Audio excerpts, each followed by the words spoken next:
Hello, नमस्कार सर्व विद्यार्थ्यांना. मी प्राध्यापक परबत सर आपलं पुन्हा एकदा ज्ञानगंगा एज्युकेशन मंचावर स्वागत करतो. आणि टॉपिकचा पुढचा पार्ट, फर्स्ट पार्टमध्ये आपण 11वीचं इलेक्ट्रोस्टॅटिक 11वीला जो सिलेबस होता तो पाहिला. सेकंड पार्टमध्ये आपल्याला 12वीशी रिलेटेड सिलेबस बघायचा आहे. 11वीचं कंटिन्युएशन 12वीमध्ये आहेच, तर आपण सेकंड पार्ट म्हणण्यापेक्षा 12वीचा जो काय इलेक्ट्रोस्टॅटिक्स आहे त्याचा अभ्यास करणार आहात आपण. इथं त्याची चर्चा करणार आहे. तर इलेक्ट्रोस्टॅटिक्स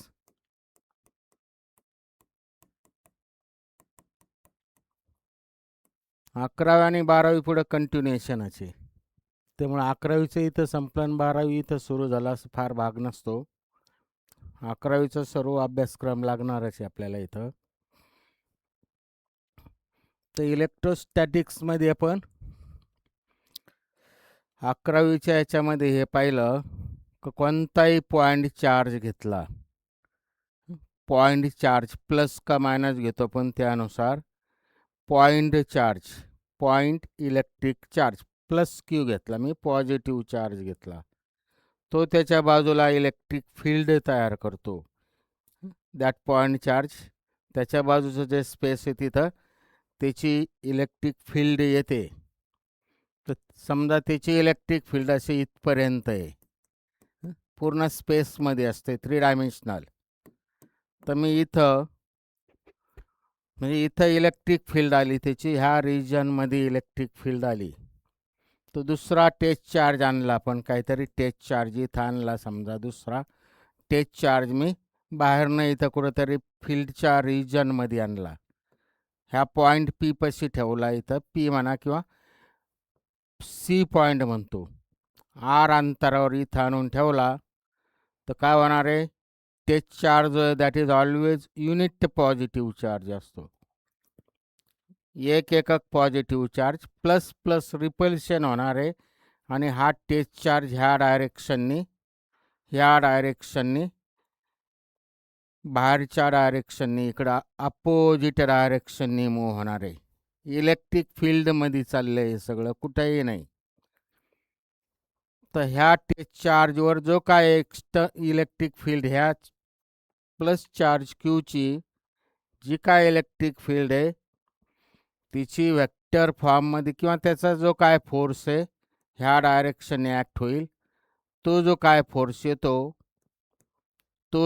फोर्स येतो त्याचा मॅग्निट्यूड मी लिहितो. कोलम्स लॉनुसार त्याचा मॅग्निट्यूड आला 1/4πε0 Q1 Q2 divided by distance of separation between them, जे त्याचा स्क्वेअर. हाला इलेक्ट्रोस्टॅटिक फोर्स, त्याचं डायरेक्शन दिसतं. त्याच्यानंतर आपण पॉईंट पी सी पाशी, ॲट पॉईंट सी, इथं इनवर्स स्क्वेअर लॉ ओबे करतो, बाकीच्या सर्व गोष्टी दिसतात. मी हा पॉईंट चार्ज घेतला, त्याच्या बाजूला कुठेतरी दुसरा चार्ज आणून ठेवला, तर त्याच्यावर किती इलेक्ट्रिक फोर्स ॲक्ट होतो, कोलम्स लॉनुसार एवढा होतो. त्या पॉईंटपाशी, पॉईंट सी पाशी तेवढा फोर्स ॲक्ट झाला. पॉईंट सी पाशी त्याचं इलेक्ट्रिक फील्ड किती असेल, इलेक्ट्रिक फील्ड म्हणजे force per unit test charge, ह्या बेसिकनुसार एफची किंमत माहिती आहे, त्याला Q0ने डिव्हाइड केलं म्हणजे याला, तर इथला इलेक्ट्रिक फील्ड जी आली तिचा मॅग्निट्यूड आला 1/4πε Q/r². Q0 अपॉन खाली Q0 एकमेकाला कॅन्सल झाले आणि शिल्लक एवढं राहिलं. डायरेक्ट लिहितो आपण, साध्या साध्या गोष्टी आपण पाहिलेल्या असतात आधी, 11वीला पाहिलेलं आपण. इलेक्ट्रिक फील्डचा मॅग्निट्यूड ह्या इथं एवढा आला, force per unit charge. Electric फोर्सचं डायरेक्शन आउटसाईड आहे इथं, इलेक्ट्रिक फील्डचं डायरेक्शन पण इथं काय राहणार आहे, इलेक्ट्रिक फील्डचं डायरेक्शन, इलेक्ट्रिक फोर्सचं जे डायरेक्शन आहे, ॲक्च्युली इलेक्ट्रोस्टॅटिक फोर्सचं जे डायरेक्शन आहे तेच इलेक्ट्रिक फील्डचं डायरेक्शन राहणार आहे. तेच इलेक्ट्रिक फील्डचं डायरेक्शन राहणार आहे. आपण इक्वेशनमध्ये मॅग्निट्यूड लिहिला, इथं डायग्राममध्ये डायरेक्शन दाखवलं आपण. एफ बारचं डायरेक्शन हे झालं, किंवा अजून ई बारचं डायरेक्शन जे येईल, ई बारचं डायरेक्शन जे एफ बारचं डायरेक्शन जे आहे तेच ई बारचं डायरेक्शन येणार आहे. मी इथं दाखवतो पाहिजे तर डायग्राममध्ये. एफ बारचं डायरेक्शन आउटसाईड झालं, अवे फ्रॉम पॉईंट सी झालं. म्हणजे प्लस चार्ज क्यू जे आहे त्याच्यापासून अवे फ्रॉम, हे झालं एफ बारचं डायरेक्शन. ॲक्च्युली ई बारचं डायरेक्शन परत त्याच डायरेक्शननी ई बार येणार आहे. एफ बार आणि ई बार इथं दिसतं सेम डायरेक्शननी, त्याच डायरेक्शननी ई बार येणार आहे. त्यामुळे एफ बारचं डायरेक्शन आणि ई बारचं डायरेक्शन एकच झालं. E is equal to force per unit test charge, आणि त्यामुळं तो आला एवढा 1/4πε0 into Q upon R square. Electric field आली पॉईंट सी पशी. पॉईंट सी पशी आपल्याला इलेक्ट्रिक पोटेन्शियल काढायचं. इलेक्ट्रिक पोटेन्शियल म्हणजेच work done per unit test charge. Work done per unit test charge by definition, by basic 11वीच्या याच्यात पाहिलं आपण. आणि मग हे इलेक्ट्रिक पोटेन्शियल जे येतं वर्क डन काढावं लागेल आपल्याला. इथं वर्क डन त्याला टेस्ट चार्ज म्हणजे क्यू झिरोने डिवाइड करावं लागेल. वर्क डन काढायचं म्हणजे फोर्स इंटू डिस्प्लेसमेंट. वर्कचं बेसिकनुसार वर्क डन जे येईल ते फोर्स इंटू डिस्प्लेसमेंट ह्या बेसिकनुसार त्याचे स्मॉल पार्ट करून आपल्याला ते येणार आहे. ते आता मी सर्व लिहित नाही बसत, म्हणजे डेरिवेशन आपल्याला लिहायचं नाही आहे, ते डायरेक्ट लिहितो मी. तर हे आलं इलेक्ट्रिक पोटेन्शियल, तिसरं एक्सप्रेशन आलं. म्हणजे कोणताही टेस्ट चार्ज घेतला, कोणताही पॉईंट चार्ज घेतला तर त्याच्यावर त्याच्या फील्डमध्ये तो त्याच्या बाजूला जे काय रिजन आहे तिथं इलेक्ट्रिक फील्ड येणार आहेत. म्हणजे त्याच्या एक फील्डमध्ये टेस्ट चार्ज आणला आपण, टेस्ट चार्ज, तर त्याच्यावर ॲक्ट होणारा जो काय फोर्स आहे, कुलम्स लॉनुसार आपण फोर्स किती असतो ते काढलं. इलेक्ट्रिक फील्ड किती असते त्या पॉईंटपाशी ती काढली. इलेक्ट्रिक पोटेन्शियल किती असतं ते काढलं. इथं हा क्यू झिरो इथं कॅन्सल झाला. इथं याच्यातला परत आर कमी झाला. लक्षात कसे ठेवायचे ते फॉर्म्युले ते लक्षात घ्यायचं. एफची किंमत एवढी आली, ईची व्हॅल्यू एवढी आली, आणि पोटेन्शियल म्हणजे इलेक्ट्रिक पोटेन्शियलची व्हॅल्यू एवढी आली. इथं क्यू झिरो, इथं क्यू झिरो नाही, आणि इथं जे त्याच्यातला एक आर कमी झाला. याच्यात ट्रिक्स लक्षात घ्यायच्या, त्या टाईपने ते लक्षात ठेवायचं. आपल्याला अजून इथं बऱ्याचशा गोष्टी करता येतील, फक्त आपण एवढे 3 फॉर्म्युले लक्षात घ्यायचे. कोणताही चार्ज असेल तर त्याच्या बाजूला इलेक्ट्रिक फील्ड आली, त्याच्या रिजन जे काय सराउंडिंगमध्ये, त्यामुळे तिथं फोर्स ॲक्ट होईल. तिथं फोर्स आला म्हणजे जे इलेक्ट्रिक फील्ड आली, इलेक्ट्रिक पोटेन्शियल आलं. ते इलेक्ट्रिक फील्ड पोटेन्शियलचे आणि फोर्सचे एक्सप्रेशन म्हणजेच ते फॉर्म्युले आपण काढलेले इथं लिहिले फक्त. आता तर पुढचा भाग बघायचा आता थोडा. इलेक्ट्रिक डायपोलचं आपण परत पाहिलेलं आहे. इलेक्ट्रिक डायपोल पुढचा पार्ट बघतो आपण. इलेक्ट्रिक डायपोल घेतो मी. इलेक्ट्रिक डायपोल घेतला. इलेक्ट्रिक डायपोल जसा मॅग्नेटिक डायपोल त्याच्याच ॲनालॉगस इलेक्ट्रिक डायपोल असतो.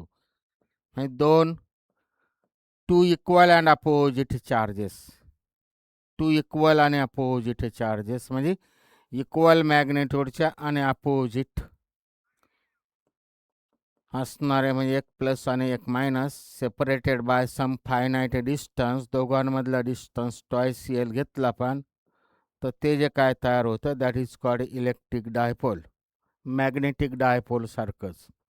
तर हा झाला axis of the electric dipole. दोन्ही चार्जेसमधनं जाणारी जी काय लाईन येणार आहे that is the axis of the electric dipole.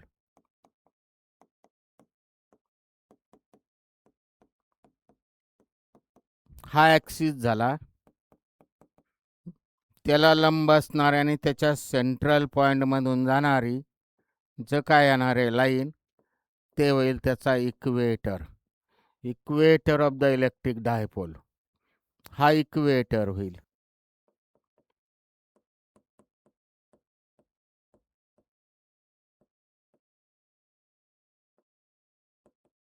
Equator of the electric dipole.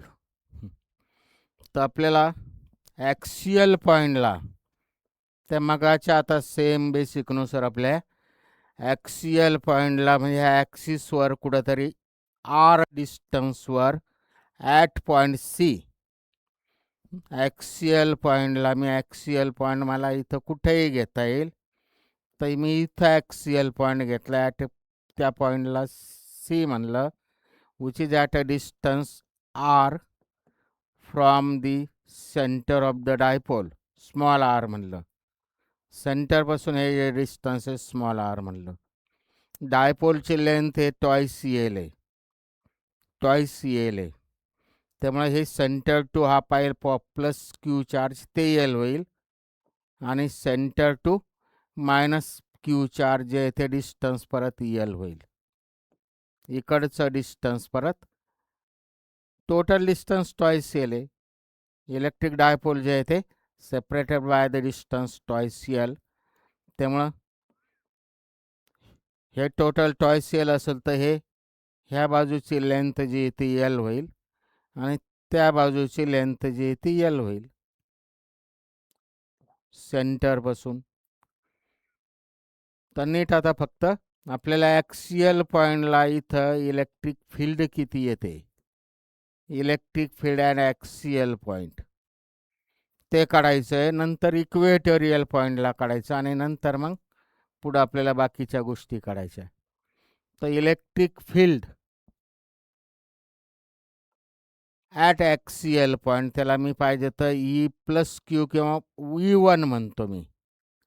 Axial पॉईंटला इलेक्ट्रिक फील्ड काढायची आपल्याला, ॲक्सियल पॉईंटला इलेक्ट्रिक फील्ड काढायची. ती किती येणार आहे, तर पॉईंट सी जो आहे इथं ह्या प्लस क्यू चार्जमुळे जी काय इलेक्ट्रिक फील्ड येईल त्याला मी E1 म्हणलं आणि पॉईंट सी पाशी मायनस क्यू चार्जमुळे जी काय इलेक्ट्रिक फील्ड येईल त्याला मी E2 म्हणतो.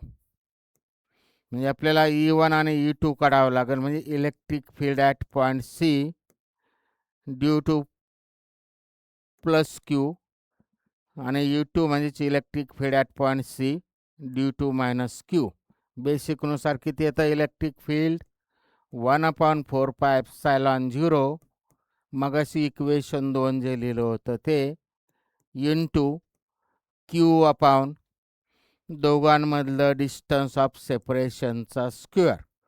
सेम टाईपनी हे पण येईल 1/4πε0 into corresponding charge divided by distance of separation between them जे त्याचा स्क्वेअर हे ते येईल. आता हा चार्ज प्लस क्यू आहे त्यामुळे हे प्लस क्यू चार्ज आहे, प्लस क्यू चार्ज हा.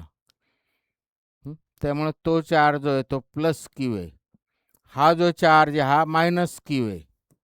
त्यामुळे याची इलेक्ट्रिक फील्ड जी येणार आहे minus Q चार्जची electric field point C पाशी ती निगेटिव्ह येणार आहे, निगेटिव्ह.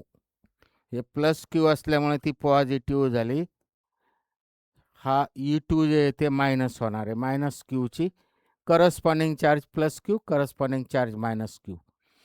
आता सी पॉईंटपाशी प्लस क्यूचं जे डिस्टन्स आहे ते प्लस क्यूचं जे काय डिस्टन्स आहे म्हणजेच हे डिस्टन्स होईल distance of separation. Plus Q पासून पॉईंट सी जो आहे तो एवढ्या डिस्टन्सवर आहे म्हणजे तो किती येईल आर मायनस एल. हे येईल R minus L, R minus L त्याचा स्क्वेअर. आणि सेम टाईपनी सी पॉईंट जो आहे तो मायनस क्यू पासून किती अंतरावर आहे हे आर आणि इकडचा एल म्हणजे R plus L, R plus L असं येणार आहे त्याचा स्क्वेअर. आणि मग हे दोघं जे काय E1 प्लस E2 दोघांनी सेपरेट पॉईंट चार्जेस कन्सिडर करून आपण electric field at point C काढली दोघांची, त्यामुळे त्या दोघांचा वेक्टर क्वांटिटी इलेक्ट्रिक फील्ड, त्यामुळे net electric field due to entire म्हणजेच electric dipole at point C जे काय येणार आहे that is a vector sum येणार आहे. व्हेक्टर सम ॲक्सियल पॉईंटला हे जे काय येणार आहे नेट इलेक्ट्रिक फील्ड जे आहे ती व्हेक्टर सम येणार आहे. आणि ती किती येणार आहे, E1ची व्हॅल्यू टाकली, E2ची व्हॅल्यू टाकली, इथं पुढं सिम्प्लिफिकेशन केलं, सर्व केलं तर ते येतं 1/4πε0 ई नेट म्हणजेच electric field at an axial point due to electric dipole. ते जे येतं ते कॅल्क्युलेशन करून ते येणार आहे 1/4πε0 into twice P upon R cube असं येणार आहे. तर पी म्हणजे काय आपल्याला माहिती आहे, पी म्हणजेच काय आहे, electric dipole moment, it is Q into twice L. Electric dipole moment vector quantity, P बारचं डायरेक्शन आणि ई बारचं डायरेक्शन सेम राहणार आहे. हे सगळं E1 E2च्या व्हॅल्यू टाकल्या, सिम्प्लिफाय केलं, डायपोल मोमेंटचा बेसिक कन्सेप्ट वापरला तर ते एवढं येतं twice P upon R cube. नीट लक्षात घ्यायचं, इथं upon divided by R square नाही किंवा आर पण नाही, ते कॅल्क्युलेशनने येतं आर क्यूब. इथं हे स्क्वेअर आहे, हे स्क्वेअर आहे आणि नेट ॲक्सियल पॉईंटला इलेक्ट्रिक फील्ड जी येते ती एवढी येते. फॉर्म्युल्याने थोडं ट्रिक्स लक्षात घ्यायचा. कंटिन्युएशनमध्ये आपण अगोदरचा संबंध लावला तर मेन डिफरन्स कळतो, ट्रिक्स लक्षात येते आपल्या. ॲक्सियल पॉईंटला इलेक्ट्रिक फील्ड एवढी येते 1/4πε0 into twice P upon R cube. R म्हणजे डिस्टन्स ऑफ दॅट पॉईंट, ज्या पॉईंटला इलेक्ट्रिक फील्ड काढतो त्याचं distance from the centre of the dipole. आता इक्वेटर, आता हिचं डायरेक्शन दाखवतो मी, डायरेक्शन दाखवतो. E1चं डायरेक्शन काय आहे, हा पॉझिटिव्ह चार्ज. इथं E1चं डायरेक्शन काय आहे, लाईन्स ऑफ फोर्सचं जे डायरेक्शन असतं तेच, म्हणजे इथं E1चं डायरेक्शन असं बाहेर येणार आहे, E1चं डायरेक्शन बाहेर येणार आहे. पॉईंट सी पशी electric field due to this plus positive charge Q जी काय येणार आहे ती आउटवर्ड डायरेक्शनने येणार आहे, आउटवर्ड डायरेक्शनने म्हणजे away from the point C ह्या डायरेक्शनने येणार आहे. हे E1. E2 काय येणार आहे, हे मायनस आहे E2, त्यामुळे E2 जो येतो तिचं डायरेक्शन निगेटिव्ह चार्जची इलेक्ट्रिक फील्ड जी आहे ती काय येणार आहे, ह्या डायरेक्शनने येणार आहे. E2चं डायरेक्शन निगेटिव्ह म्हणजे टुवर्ड्स मायनस चार्जची, हा निगेटिव्ह चार्ज आहे त्यामुळे तिथं त्याचं डायरेक्शन इकडे येणार आहे, निगेटिव्ह, तो ओढणार आहे याला. इथं काय कोणतंही आणलं तर चार्ज, इथं टेच चार्ज ठेवलं तर हा पॉझिटिव्ह रिपल्शन होणार आहे. लाईन्स ऑफ फोर्सवरनं किंवा पॉझिटिव्ह निगेटिव्ह अट्रॅक्शन रिपल्शन किंवा ई बारचं डायरेक्शन, ह्या अनेक गोष्टीने आपल्याला लक्षात घेता येतं. आता टोटल नेट इथं बघायचं आहे, E1 जो आहे तो मोठा येणार आहे, मॅग्निट्यूड त्याचा जास्त येणार आहे, डायग्राममध्ये जास्त दाखवलं मी, कारण E1 पॉईंट सी जो आहे तो पॉईंट सी जो आहे तो प्लस क्यूच्या जवळ आहे मायनस क्यूच्या कम्पॅरेटिव्हली, त्यामुळे E1 जो आहे तो जास्त येणार आहे, E2 कमी येणार आहे, त्यामुळे इथली नेट इलेक्ट्रिक फील्ड एवढी येणार आहे, net electric field at axial point. म्हणजे तुम्ही जर पॉईंट जो काय घेतला तो पॉझिटिव्ह चार्जच्या बाजूला घेतला तर त्याची नेट इलेक्ट्रिक फील्ड काय येणार आहे, अवे फ्रॉम दॅट डायपोल येणार आहे. पॉझिटिव्ह साईडला घेतला म्हणजे सेंटरच्या त्या बाजूला, म्हणजेच प्लस क्यू चार्जच्या बाजूला. आणि तो जर पॉईंट आपण इकडे घेतला सेंटरच्या ह्या बाजूला तर काय होणार आहे, इथं मायनस क्यू पासून तो पॉईंट जवळ होणार आहे, त्यामुळं इथं निगेटिव्ह असं येणार आहे. निगेटिव्ह म्हणजे ह्या चार्जची इलेक्ट्रिक फील्ड जी आहे ती निगेटिव्ह चार्जची त्याच्याकडे येणार आहे, तिचा मॅग्निट्यूड जास्त राहील. आणि ह्या चार्जची Q1 जो आहे तो लांब आहे, त्यामुळे त्याची इलेक्ट्रिक फील्डचा मॅग्निट्यूड कमी राहील आणि ते अवे राहील. त्यामुळे इथं जर पॉईंट घेतला आपण सी पॉईंट त्या बाजूला घेण्याऐवजी इकडं घेतला सेंटरपासून किंवा ॲक्सिसच्या अलॉंग ॲक्सिस निगेटिव्ह साईडला घेतला, तर नेट इलेक्ट्रिक फील्ड जे आहे ते मोठी मॅग्निट्यूड U2चा जास्त E1चा कमी आहे, त्यामुळे नेट इलेक्ट्रिक फील्ड जी आहे ती अशी येणार आहे. हे साधे साधे बेसिक लक्षात घ्यायचे आपण. साधे साधे बेसिक MCQ जे PYQ जर चांगला स्टडी केला किंवा नीट जे CETचे E1 सगळेच कोणत्याही कॉम्पिटेटिव्ह एक्झामचे जे आपल्या जे 12वी लेवलच्या त्या आपल्याला 1 मिनिटाच्या आत क्वेश्चन सोडवायचा असतो, त्यामुळे ते क्वेश्चन जे आहे ते बेसिक थिअरी कन्सेप्ट येत असेल तर बरेचसे थेरॉटिकली बेसिक कन्सेप्टनुसार आपल्याला लगेच सुटतात, न्यूमेरिकलसुद्धा. आणि पुस्तकांमध्ये बुक्समध्ये किती मोठमोठे इक्वेशन दिलेले, मोठमोठे प्रॉब्लेम्स दिलेले, ते पुस्तकांमध्ये दिलेले, ते परीक्षांना फक्त 1 मिनिटाच्या आत सुटणारे जे ॲक्च्युली तेच विचारतात. त्यामुळे पुस्तकांमध्ये भरपूर दिलेले आहे. पण PYQचा किंवा मागच्या वर्षानुवर्षाचा स्टडी केला, डायग्नॉसिस केलं, तर ते क्वेश्चन जे आहे ते 1 मिनिटाच्या आत सुटणारे असतात. आणि बरेचसे थिअरी कन्सेप्टनुसार त्यांचे प्रॉब्लेमचे इव्हन न्यूमरिकलचे आन्सर येणारे असतात. त्यामुळे ते काय फार अवघड किंवा आपल्या डोक्यामध्ये फार वेगळं बसलेलं आहे का PYQ जे किंवा CETला फिजिक्सला मॅक्सिमम प्रॉब्लेम विचारतात, न्यूमरिकल्स विचारतात.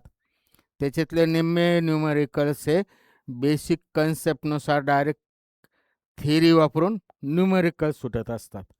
आपण फक्त डोक्यात वेगळं घेतल्यामुळं आपल्याला ते फिजिक्स अवघड जातं. आपण कन्सेप्ट क्लिअर करत नाही. कन्सेप्ट जर डोक्यात घेतली आपण तर फार सोपे आहे, फार अवघड क्वेश्चन विचारतही नाही आणि त्या भानगडीत पडण्याची आवश्यकता नसते. पुस्तकांमध्ये किती भरपूर दिले, एका एका टॉपिकवर 400, 600, 400, 500, 700, 800 क्वेश्चन आहेत. ते काय सगळे आपण कॉन्सेप्ट क्लिअर केलेलं असेल तर आपल्याला त्याचे उत्तरं काढता येऊ शकतात. पण तेवढे फार आपल्याला सगळ्या क्वेश्चनचे उत्तराची गरज नसते. आपण त्याचे फक्त एक त्या टाईपचे बरेचसे सोडवण्याचा प्रयत्न करतो. एक सोडवलं का त्या टाईपचे 100 सुटले पाहिजे. ठीक आहे. म्हणजे हा पॉईंट जो आहे, आपण जिथं इलेक्ट्रिक फील्ड काढायची आपल्याला, net electric field due to electric dipole, तो पॉईंट जो काय पॉईंट आहे ॲक्सिसवरचा, तो पॉझिटिव्ह चार्जच्या बाजूला घेतला तर पॉझिटिव्ह चार्जची इलेक्ट्रिक फील्ड जास्त येणार आहे, निगेटिव्हची कमी येणार आहे. म्हणजे E1 जास्त येणार, E2 कमी येणार. त्यामुळे नेट जो येणार आहे तो ॲक्सियल पॉईंटला ह्या बाजूला अवे फ्रॉम दी डायपोल राहील. आणि निगेटिव्ह चार्जच्या बाजूला जर असेल तर हा U2 जास्त येणार आहे याचा, आणि E1 जो तो लांब अंतरावर असल्यामुळे E1 कमी येणार आहे. त्यामुळे नेट इलेक्ट्रिक फील्ड इथं जी येणार आहे ती टुवर्ड दी इलेक्ट्रिक डायपोल राहील. तो पॉईंट ॲक्सिसवर ह्या बाजूला का ह्या बाजूला त्यानुसार येणार आहे. आता मी इक्वेटर घेतो, इक्वेटरवर कुठंतरी पॉईंट घेतो, ह्याच डायग्राममध्ये मला दाखवतो मी. इक्वेटरवर इथं पॉईंट घेतला मी C पॉईंट, तर same बेसिकनुसार C पॉईंटपाशी positive Q चार्जची electric field आपल्याला येणार आहे. हे पॉझिटिव्ह आहे, त्यामुळे त्याची इलेक्ट्रिक फील्डचं डायरेक्शन हे असं असणार आहे. E1चं डायरेक्शन असं असणार आहे. E1चं डायरेक्शन जे आहे ते बाहेर असणार आहे, अवे फ्रॉम E1. म्हणजे ह्या लाईनने अलॉंग लाईन जे काय प्लस QC त्या लाईननी अवे राहणार आहे E1चं डायरेक्शन. E2चं डायरेक्शन जे आहे ते इलेक्ट्रिक फील्ड दुसऱ्या पॉईंट चार्जमुळं, हा ॲक्सियल पॉईंट आहे त्यामुळे हे डिस्टन्स दोघांचं सारखं झालं. आता हा निगेटिव्ह चार्ज आहे त्यामुळे E2चं डायरेक्शन ह्या बाजूला राहणार आहे, E2चं डायरेक्शन. पॉईंट सी जो आहे तो प्लस क्यू पासून जेवढ्या अंतरावर आहे तेवढ्याच अंतरावर मायनस क्यू पासून आहे. त्यामुळे हे डिस्टन्स सेम आहे. त्यामुळे हे E1चं जे काय मॅग्निट्यूड आहे तेवढाच इथं E2चा मॅग्निट्यूड राहणार आहे. तेवढाच राहणार आहे. तेवढाच मॅग्निट्यूड सेम लेन्थचे आहे. त्यामुळे त्यांचा रिझल्टंट जो येईल याचा रिझल्टंट पॅरलेलोग्राम लॉनुसार आपण इथं जर कम्प्लीट पॅरलेलोग्राम बेसिकनुसार बोलतो आम्ही तर हा त्याचा नेट रिझल्टंट येणार आहे. म्हणजे इथली इलेक्ट्रिक फील्ड जी नेट ती ही येणार आहे. नेट इलेक्ट्रिक फील्ड ह्या डायरेक्शनने येणार आहे. नेट इलेक्ट्रिक फील्ड जी आहे ती ह्या डायरेक्शनने येणार आहे. म्हणजे काय parallel to the axis of the dipole. Parallel to the axis of the dipole. ह्या बाजूला जर घेतला मी पॉईंट पी, पॉईंट सी जो आहे तो इक्वेटरवर ह्या बाजूला घेतला तर मी आत्ता बोललो त्याचा नेट इलेक्ट्रिक फील्ड ह्या डायरेक्शन येणार आहे ॲक्सियल पॉईंटला. सॉरी इक्वेटोरियल पॉईंट चालला. इक्वेटरवरती एवढी येणार आहे. तिचा मॅग्निट्यूड दिसतं, डायरेक्शन दिसतो. पॉझिटिव्ह चार्ज इकडं आहे आणि निगेटिव्ह चार्ज इकडे आहे. त्यावेळेस इलेक्ट्रिक फील्डचं इक्वेटोरियल डायरेक्शन ह्या टाईपने येणार आहे. किंवा इकडं जरी घेतला तर ॲक्सिस जो आहे तो इक्वेटर जो आहे त्याच्यावर आपण पॉईंट सी जो आहे तो वरच्या बाजूला घेण्याऐवजी इकडं खाली घेतला तरी तिचं डायरेक्शन इकडंच येणार आहे. इथं कुठंतरी पॉईंट घेतला तर ह्याच डायरेक्शन येणार आहे. इकडं पॉझिटिव्ह क्यू घेतला पण पॉझिटिव्ह क्यू इकडं घेतला, निगेटिव्ह क्यू इकडं घेतला तर त्याचं डायरेक्शन इकडं जाणार आहे. आपण पॉझिटिव्ह निगेटिव्ह कोणत्या बाजूला इथं डायग्राममध्ये दाखवलं, मेन्शन जे केलं आहे त्यानुसार ते येणार आहे. कन्सेप्ट जर डोक्यात घेतलं तर आपल्याला ते त्यानुसार आपल्याला ते पटापट चेंज करून काढता येतं. तर इथलं इलेक्ट्रिक फील्ड जे इक्वेटरवर ती जी येते, इक्वेटरवरची जी इलेक्ट्रिक फील्ड येते अलॉंग इक्वेटर ती जी येते ते 1/4πε0 P/r³ येते. P/r³ येते इक्वेटरवर. डायरेक्ट लिहिला मी फॉर्म्युला. इथंही जे येते ॲक्सिसवर, आता कळत असेल, इथं लक्षात येत असेल, ॲक्सिसवर जे येते ती 2 टाइम्स येते, 2 times of the P, twice P. त्यामुळे इक्वेटरवर जे येते फक्त पी येते. त्यामुळे ॲक्सिस आणि इक्वेटरवर काय येईल, ई ॲक्सिस जो येतो ॲक्सिस जी काय आहे ती 2 सोडून बाकीच्याची किंमत इक्वेटर झालं. त्यामुळे ई ॲक्सिस जो येतो 2 टाइम्स इक्वेटर येणार आहे.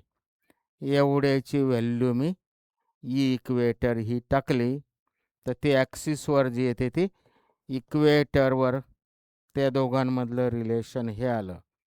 म्हणजे इक्वेटरवर जी येते त्याच्या तेवढ्याच अंतरावर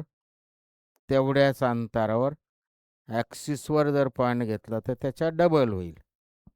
इक्वेटर ई ॲक्सिस जो आहे तो 2 टाइम्स इक्वेटर. हे बेसिक झालं electric field due to electric dipole axial पॉईंटवर आणि इक्वेटोरियल पॉईंटवर.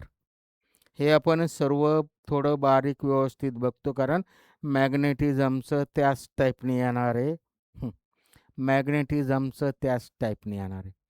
परत आता मी काय करतो, हे जे काय काढलं इलेक्ट्रिक डायपोलचं इलेक्ट्रिक पोटेन्शियल काढायचं. तर आपण जसं इलेक्ट्रिक फील्ड काढली तसं इलेक्ट्रिक डायपोलचं पोटेन्शियल काढायचं. इकडचा चार्ज आपण पॉझिटिव्ह क्यू घेतला होता, हा negative Q. Total distance between dipole जे आहे ते प्लस क्यू मायनस क्यू मधलं ट्वाईस एल आहे. त्यामुळे हे सेंटरपासून इकडचं एल झालं, सेंटरपासून त्या साईडचं दुसऱ्या साईडचं एल झालं.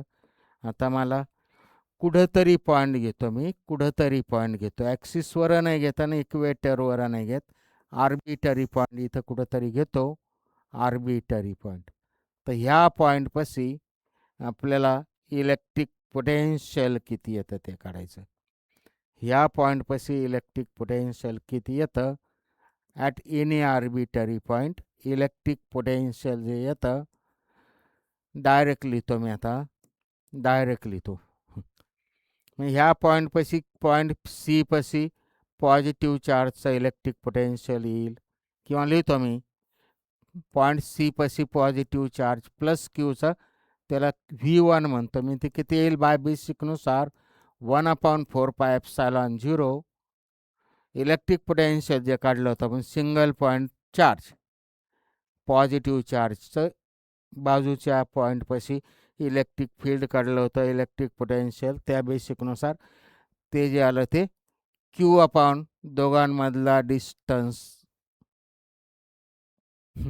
क्यू अपॉन दोघांमधलं distance, electric potential at a point plus Q चार्जच्या पॉईंट पी किंवा पॉईंट सी पाशी इथं जसं इलेक्ट्रिक फोर्स काढला होता पण त्याच्या फील्डमध्ये इलेक्ट्रिक फील्ड काढली होती आणि इलेक्ट्रिक पोटेन्शियल काढलं होतं बेसिक, आधी आपण पाहिलं त्याच्यानुसार.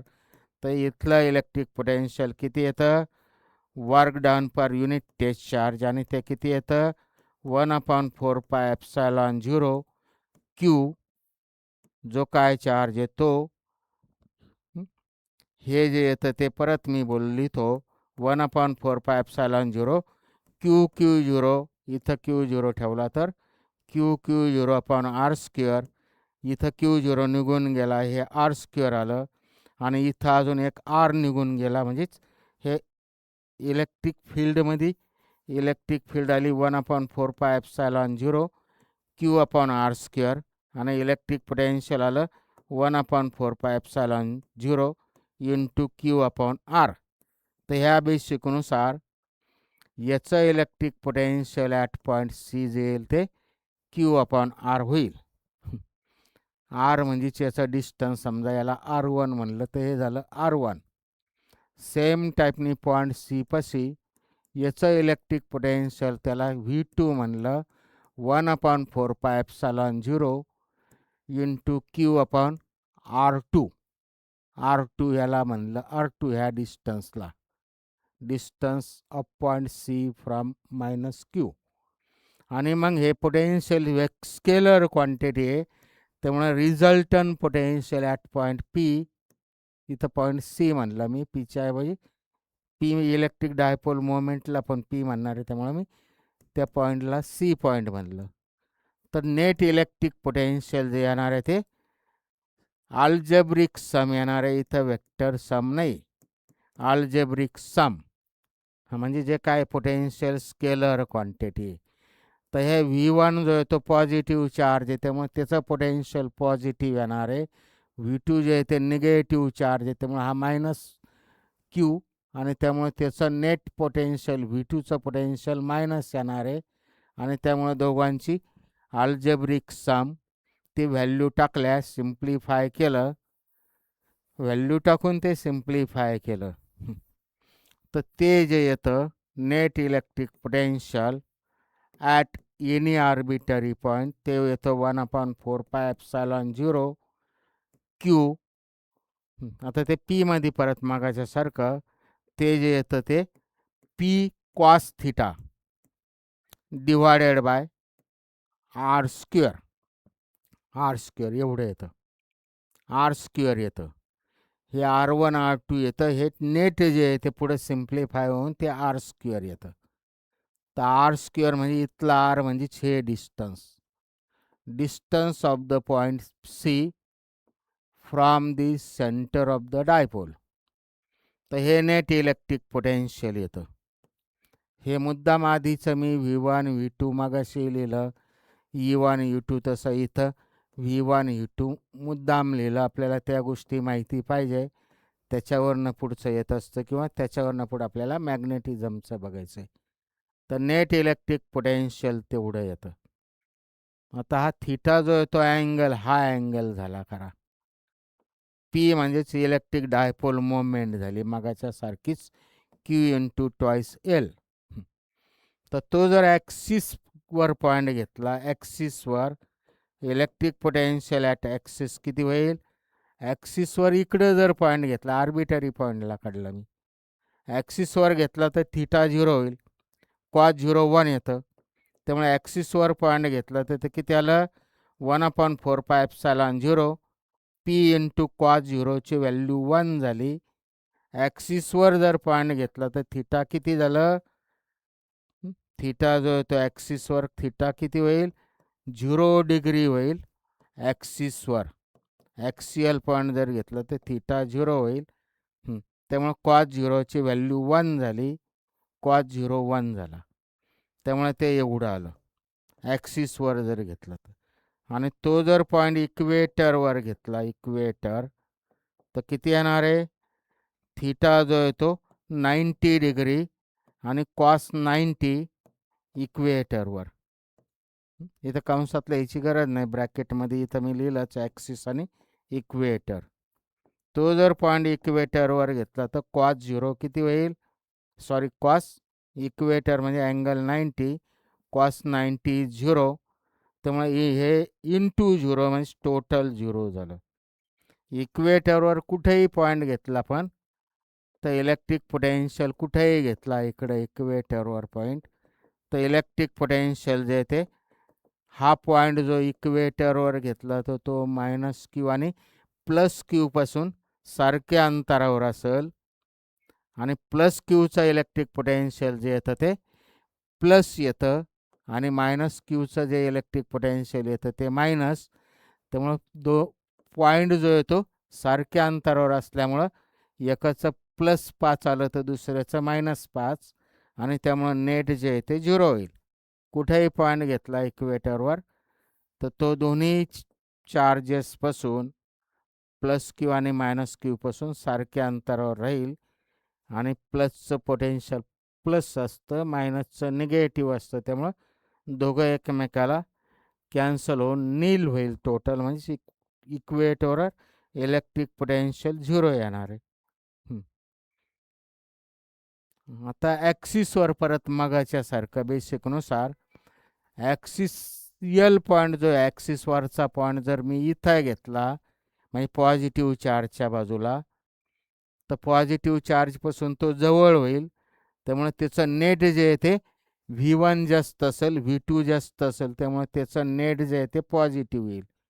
आणि तो जर पॉईंट मी ॲक्सिसवर ह्या बाजूला घेतला, ह्या बाजूला ॲक्सिसवर पॉईंट जर ह्या बाजूला घेतला तर काय होईल? मायनस क्यूपासून तो जवळ असणार आहे. त्यामुळं हे V2 निगेटिव्ह जास्त असणार आहे आणि V1 जे आहे ते कमी असणार आहे. त्यामुळे नेट पोटेन्शियल जे येईल ते मायनस येईल. म्हणजे इलेक्ट्रिक पोटेन्शियल जे आहे ते प्लस ऑर मायनस असं दोन्ही टाईपचं येणार आहे, दोन्ही टाईपचं. तर ते पॉझिटिव्ह कधी येणार, निगेटिव्ह कधी येणार, आत्ता बोललो मी. ॲक्सियल पॉईंट जर त्या बाजूला असेल प्लस क्यूच्या बाजूला तर ते पॉझिटिव्ह होणार आहे नेट, आणि निगेटिव्हच्या बाजूला असेल तर ते नेट पोटेन्शियल निगेटिव्ह होणार आहे ॲक्सियलवर. ॲक्सियलवर पॉझिटिव्ह निगेटिव्ह होणार आहे. त्यामुळे इथं लिहितो मी, हे आपण जनरल लिहिलेलं आहे, general at any arbitrary point. Axial पॉईंटला ते पॉझिटिव्ह एका साईडला किंवा दुसऱ्या साईडला निगेटिव्ह येणार आहे, इक्वेटरवर 0च येतं. अजून हे पाहिलं होतं पण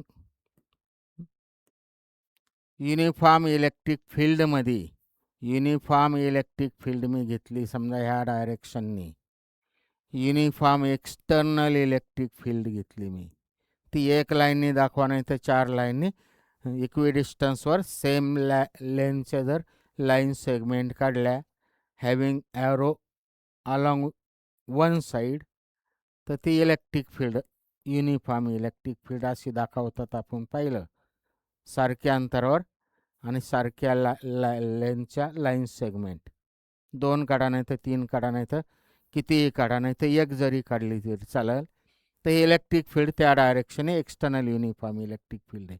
मी इथं इलेक्ट्रिक डायपोल ठेवला, इथं इलेक्ट्रिक डायपोल ठेवला, एक्सटर्नल इलेक्ट्रिक फील्डमध्ये मी काहीतरी इलेक्ट्रिक डायपोल इथं ठेवला, एक्सटर्नल इलेक्ट्रिक फील्डमध्ये इलेक्ट्रिक डायपोल ठेवला काहीतरी अँगलनी, हा प्लस क्यू चार्ज आहे, हा चार्ज जो आहे तो प्लस क्यू आहे, हा चार्ज जो आहे तो मायनस क्यू आहे, प्लस क्यू चार्ज, इकडचा minus Q charge.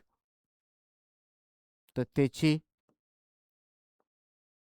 External uniform electric फील्डमध्ये डायपोल ठेवला तर काय होणार आहे, इथं याच्यावर ह्या डायरेक्शननी फोर्स एक्झर्ट होईल, electrostatic force on this plus Q charge जो आहे तो ह्या डायरेक्शन येईल आणि मायनस क्यू चार्जचा इलेक्ट्रिक फोर्स इथं ह्या डायरेक्शन येईल.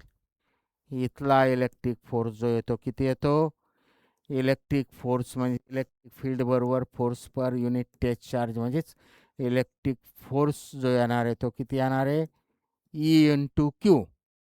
ई इंटू जो काय चार्ज आहे तिथला तो म्हणजेच हा जो येणार आहे तो इथला फोर्स जो येणार आहे तो एक्सटर्नल इलेक्ट्रिक फील्ड याच्यावर ॲक्ट होणारा फोर्स जो आहे तो एक्सटर्नल इलेक्ट्रिक फील्ड इंटू त्याचा चार्ज. तसंच इथं याच्यावर जो ॲक्ट होणारा फोर्स आहे ती एक्सटर्नल इलेक्ट्रिक फील्ड इंटू त्याचा चार्ज, ई क्यू म्हणा किंवा क्यू ई म्हणा, क्यू ई क्यू ई. तर हे इक्वल आणि अपोजिट फोर्सेस ॲक्ट होतात. आपण इलेक्ट्रिक डायपोलवर टॉर्क ॲक्ट होणारा टॉर्क काढला होता 11वीला, torque on electric dipole. External electric फील्डमध्ये जर इलेक्ट्रिक डायपोल ठेवला युनिफॉर्म एक्सटर्नल इलेक्ट्रिक फील्डमध्ये, तर त्याच्यावर ह्या टाईपनी याच्यावर एक फोर्स ॲक्ट होतो, याच्यावर एक होतो, दोन्ही फोर्सेस इक्वल मॅग्निट्यूडचे अपोजिट डायरेक्शन आहे. त्यामुळे that produces the moment of a force किंवा मोमेंट ऑफ अ फोर्स त्यालाच म्हणतात torque. That produces the torque, couple of a force, torque तयार होणार आहे. Opposite direction is two equal and opposite forces acting at two different sides at two different points whose line of action do not coincide, that form a couple. That is called moment of a couple किंवा moment of a force. म्हणजे थोडक्यात साध्या भाषेत तिथं torque येणार आहे. आणि torque जो येतो तो काय येतो, magnitude of the one force and perpendicular distance between two forces. त्यामुळे magnitude of the one force and दोघांमधलं परपेंडिक्युलर डिस्टन्स आपण काढलं होतं 11वीला, परत इथं काढतो मी. दोघांमधलं परपेंडिक्युलर डिस्टन्स इथं परपेंडिक्युलर ड्रॉ केला तर हे झालं H is the perpendicular distance between them. त्यामुळं फोर्स इंटू एच, फोर्सची व्हॅल्यू माहिती आपल्याला, कोणता तरी एक फोर्स म्हणजेच Q E into H. H जो येणार आहे हा अँगल थिटा आहे, म्हणजे बाय जॉमेट्री हा थिटा येईल. ही टोटल लेंथ जी मॅग्नेटिक इलेक्ट्रिक डायपोलची टॉईस एल आहे. त्यामुळे इथं कोणता एच आणि टॉईस एल ह्या दोघांचा रेशो असणारा म्हणजेच साईन थिटा घ्यावा लागेल. Sine theta is equal to H upon twice L. त्यामुळे एचची व्हॅल्यू आली किती, टॉईस एल साईन थिटा. हे 11वीला काढलेलं आपण. आणि त्यामुळे ह्याला Q into twice L into E sine theta आणि two into Q into twice L जे येतं ते इलेक्ट्रिक डायपोल मोमेंट येतं. क्यू इंटू टॉईस एल जी काय आहे, Q into twice L, that is called electric dipole moment. मी इथं फक्त मॅग्निट्यूड लिहून राहिलो, इथं मॅग्निट्यूड लिहून राहिलो फक्त. त्यामुळे याला पी साईन थिटा, हाला torque acting on electric dipole. त्यामुळे मी साईन थिटा आहे, त्यामुळे हे क्रॉस फॉर्ममधील क्रॉस प्रॉडक्टच्या फॉर्ममध्ये झालं. ह्या दोघांचा क्रॉस प्रॉडक्ट जो येतो तो तिसरी वेक्टर क्वांटिटी आली. हे स्केलरमध्ये झालं, हे वेक्टरमध्ये झालं. Torque acting on electric dipole हे काढलेलं आहे आपण. आता तो मॅक्सिमम कधी येईल, मिनिमम कधी येईल, मॅक्सिमम टॉर्क ॲक्ट कधी होईल किंवा मिनिमम कधी होईल, अँगल जर 90 डिग्री असेल म्हणजे इलेक्ट्रिक डायपोल जर असा ठेवण्याऐवजी असा ठेवलेला असेल तर 90 डिग्री अँगल होईल, थिटा 90 होईल आणि त्यामुळं ह्या इक्वेशनमध्ये थिटाची व्हॅल्यू आपण 90 टाकलं तर मॅक्सिमम टॉर्क ॲक्ट होईल आणि मॅक्सिमम टॉर्क जो येतो तो किती आला, मॅक्सिमम टॉर्क तो जो येणार आहे ते 90 अँगल झाला. जर असा डायपोल ठेवलेला असेल म्हणजे थिटा 90 डिग्री होईल आणि साईन 90 इज 1, त्यामुळे तो येणार आहे P maximum torque, electric dipole moment into external electric field. आणि तो जर अँगल 0 डिग्री घेतला, थिटा बरोबर 90 डिग्री, थिटा जर 90 डिग्री असेल तर मॅक्सिमम टॉर्क ॲक्ट होईल आणि थिटा जर 0 डिग्री असेल तर मिनिमम टॉर्क ॲक्ट होईल आणि तो किती येणार आहे, साईन 0 इज 0, त्यामुळे जे पी इंटू 0 म्हणजे 0 झाला. ते आलं torque active on electric dipole.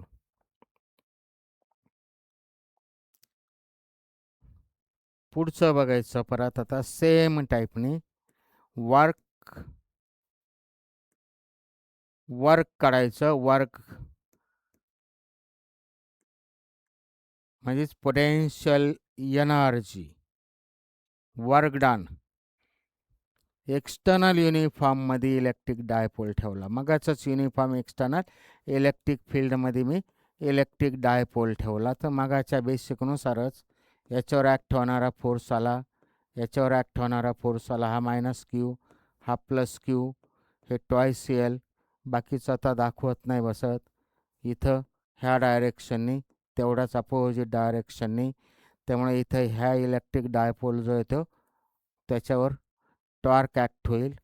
तो जो काय टॉर्क येतो, तो जो टॉर्क येतो आत्ता काढलेला आपण, तो टॉर्क येतो P sine theta, P sine theta. तर टॉर्क ॲक्टिंग जो आला काय, P into E sine theta.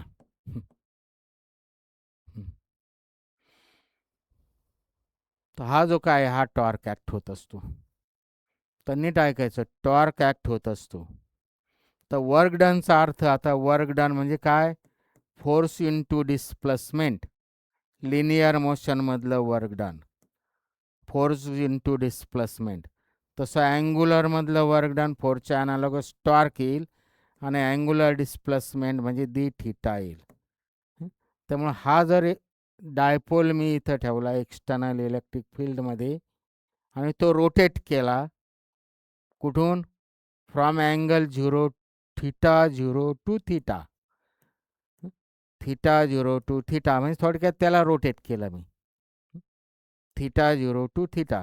Initially theta 0 घेतला, नंतरचा अँगल थिटा घेतला. मग इथनं मी समजा असा असेल तर इथं थिटा 0ची किंमत ही झाली, रोटेट केलं मी, इनिशियल अँगल थिटा 0 नंतरचा थिटा.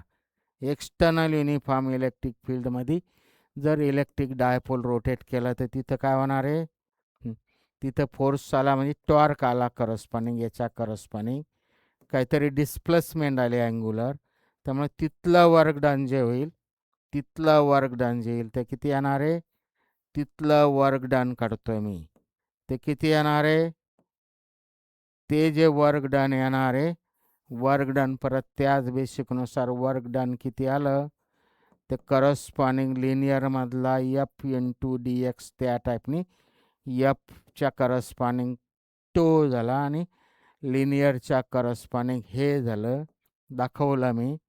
हे जे वर्क डन येणार आहे ते छोट्यासाठी, ॲक्च्युली हे डी डब्ल्यू येणार आहे, त्याचं इंटिग्रेशन घेतलं तर टोटल वर्क डन येणार आहे, टोटल वर्क डन कुठनं, फ्रॉम 0 टू, म्हणजे लिमिट जे येणार आहे ते theta 0 to 0, work done force into displacement त्या बेसिकनुसार. आणि मग इथला टॉर्क किती येतो, आत्ता आपण लिहिला होता, इथला टॉर्क किती येतो, टोची व्हॅल्यू आपल्याला माहिती आहे, तो किती येतो, P sine theta, P sine theta. त्यामुळे त्याची व्हॅल्यू टाकली P sine theta into D theta. तसंच पी कॉन्स्टंट आहे, बाहेर आलं आहे, थिटा 0 टू थिटा लिमिट तसंच राहणार आहे. पी कॉन्स्टंट बाहेर आलं from theta 0 to theta, from theta 0 to theta. P constant आहे, ई कॉन्स्टंट आहे, बाहेर आलं. आणि साईन थिटाचं डायरेक्ट स्टेप लिहितो मी. साईन थिटाचा डेरिव्हेटिव्ह मायनस साईन थिटा होईल. त्यामुळे ते येईल मायनस पी साईन पी बाहेर आलं, साईन थिटाचा इंटिग्रेशन काय येणार आहे, मायनस कॉस थिटा येणार आहे. मायनस कॉस थिटा मायनस इथं लिहिलं मी. आणि मग ते जे काय येणार आहे actually from theta 0 to theta असं होणार आहे मायनस. त्यामुळे हे व्हॅल्यू टाकल्या, ही व्हॅल्यू टाकली, मायनस करून ही टाकली, मायनस मायनस प्लस होईल. मग ते टोटल जे येणार आहे ते P into cos of theta 0 minus cos of 0. हे जे काय आलं work done which is stored in the form of electrostatic potential. त्यामुळे हे वर्क डन म्हणजेच इलेक्ट्रोस्टॅटिक पोटेन्शियल झालं. इलेक्ट्रोस्टॅटिक पोटेन्शियल म्हणजे actually work done that is stored in the form of potential energy. त्यामुळे ते इलेक्ट्रोस्टॅटिक पोटेन्शियल नाही झालं, electrostatic potential energy झाली. पोटेन्शियल एनर्जी, इलेक्ट्रोस्टॅटिक शब्द वापरला नाही वापरला तर ही ठीक आहे, वापरतो मी. Electrostatic potential energy, electrostatic potential energy म्हणा किंवा इलेक्ट्रिक पोटेन्शियल एनर्जी म्हणा, ड्यू टू इलेक्ट्रिक डायपोल.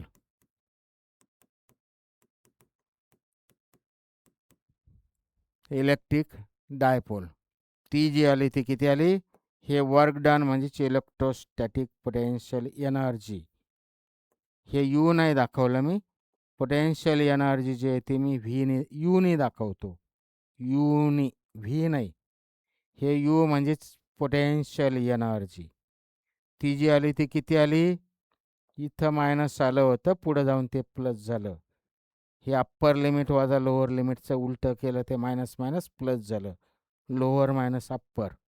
त्यामुळे इलेक्ट्रोस्टॅटिक पोटेन्शियल एनर्जी म्हणजे इथं जे काय वर्क डन झालं, that work done which is stored in that, जे काय in the form of potential energy.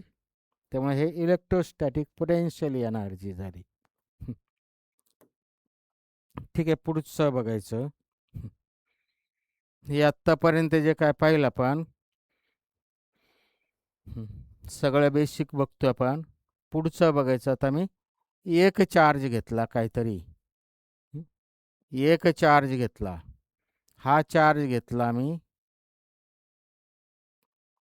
Plus Q चार्जच्या इलेक्ट्रिक फील्डमध्ये जर एखादा चार्ज आणून ठेवला तर त्याच्यावर पोटेन्शियल ॲक्ट होतं पाहिलं आपण. प्लस क्यू चार्जच्या इलेक्ट्रिक फील्डमध्ये जर एखादा चार्ज आणला तर त्याच्यावर किती पोटेन्शियल ॲक्ट होते ते पाहिलं आपण. 1/4πε0 Q upon R, Q upon R. तसं मी अनेक चार्ज आणले कुठेतरी आता, म्हणजे number of charges, point electric charges assemble करतो मी. ह्या रिजनमध्ये मी असे वेगवेगळे चार्जेस आणून ठेवतो. तर ह्या रिजनमध्ये मी असे ह्या रिजन जे कन्सिडर करतो मी, इथं मी चार्ज नंबर ऑफ इलेक्ट्रिक चार्जेसचं असेंबल करतो. म्हणजे नंबर ऑफ इलेक्ट्रिक चार्जेस एका ठिकाणी आणले मी. पहिला चार्ज आणला, इथं इलेक्ट्रिक फील्डचा काही संबंध नाही. एखादा चार्ज इन्फिनिटीवर नाही इथं आणला, इन्फिनिटी म्हणजेच इथं आणून टेकावला, हा Q1. Q1ची इथं इलेक्ट्रिक फील्ड तयार होणार आहे. चार्ज म्हणलं की इलेक्ट्रिक फील्ड आली, याच्या बाजूला इलेक्ट्रिक फील्ड येणार आहे. Q2 charge, Q3 charge, Q4 charge, असे भरपूर चार्जेस आणले मी इथं ठेवले, ह्या एकाच ठिकाणी ठेवले, म्हणजे असेंबल करतो सगळे charge system, number of point चार्जेसची सिस्टीम असेंबल करतो, नंबर ऑफ चार्जेसची पॉइंट चार्जेसची सिस्टीम मी तयार करतो. 4-5-6 चार्जेस घेतले, त्यामुळे त्याची प्रत्येकाची तिथं इलेक्ट्रिक फील्ड बाजूला तयार होणार आहे. जेवढे चार्जेस जास्त असेल तेवढी इलेक्ट्रिक फील्ड जास्त येणार आहे. त्याच्या करस्पॉन्डिंग ते पॉझिटिव्ह का निगेटिव्ह त्यानुसार त्याच्या तिथं बाजूच्या कोणत्या तरी पॉईंट सी घेतला मी, इथं इलेक्ट्रिक फील्ड या सगळ्यांची येणार आहे. पॉईंट सी घेतला मी, त्या पॉईंट सी पाशी इलेक्ट्रिक पोटेन्शियल किती येणार आहे, तर पहिला चार्ज जो आहे तो पॉईंट सी जो आहे तो पहिल्या चार्जपासून R1 अंतरावर आहे, दुसऱ्या चार्जपासून तो R2 अंतरावर आहे, चौथ्या चार्जपासून तो R4 अंतरावर आहे, तिसऱ्या चार्जपासून तो R3 डिस्टन्सवर आहे. त्यामुळे प्रत्येकाचे इलेक्ट्रिक फील्ड जे आले, इलेक्ट्रिक पोटेन्शियल जे आलं बाय बेसिकनुसार, पॉईंट सी पाशी पहिल्या चार्जचं इलेक्ट्रिक पोटेन्शियल आलं हे 1/4πε0 करस्पॉन्डिंग चार्ज भागिले त्याच्यातलं corresponding charge divided by distance of that point from the first charge. Same टाईपनी दुसऱ्याचे इलेक्ट्रिक पोटेन्शियल येईल 1/4πε0 करस्पॉन्डिंग चार्ज डिवायडेड बाय त्याचं distance of that point from the charge. V2 काढलं, V3 काढलं, पुढचं V4 येईल आणि मग नेट इलेक्ट्रिक पोटेन्शियल जे येईल, नेट इलेक्ट्रिक पोटेन्शियल जे येणार आहे ते अल्जेब्रिक सम येणार आहे, अल्जेब्रिक सम. त्यामुळे हे चार्जेस पॉझिटिव्ह का निगेटिव्ह त्यानुसार ते प्लस मायनस पोटेन्शियल हे स्केलर क्वांटिटी आहे, त्यामुळं अल्जेब्रिक सम मी वेक्टर सम नाही बोलत. ते नेट इलेक्ट्रिक पोटेन्शियल जे येईल ह्या सर्व व्हॅल्यू टाकल्या 1/4πε0 कॉन्स्टंट बाहेर आला, राहिलं शिल्लक Q1/R1 plus Q2/R2 plus Q3/R3 ह्या टाईपनी सगळं येईल. आणि मग ते मी सिग्मा नोटेशन वापरून लिहिलं. सिग्मा नोटेशन फिजिक्स जे आहे ते कंटिन्युएशनमध्ये लक्षात घ्यावं लागतं, सिमेट्री लक्षात घ्यावं लागते, कंटिन्युएशन लक्षात घ्यावं लागतं, युनिफॉर्मॅलिटी लक्षात घ्यावं लागते. त्यामुळे हे जे येणार आहे, काय येणार आहे, हे सिग्मा नोटेशनमध्ये QI/RI, I varies from 1 to n. ह्याला electric net electric potential in assembling काय, तर number of point charges in the assembling the number of point charges, the net potential जे काय आलं at any point C हे एवढं आलं net potential. म्हणजे असे चार्जेस आपण ठेवले तर ह्या टोटल चार्जेसचं ह्या पॉईंटपाशी नेट इलेक्ट्रिक पोटेन्शियल एवढं येईल. नेट इलेक्ट्रिक पोटेन्शियल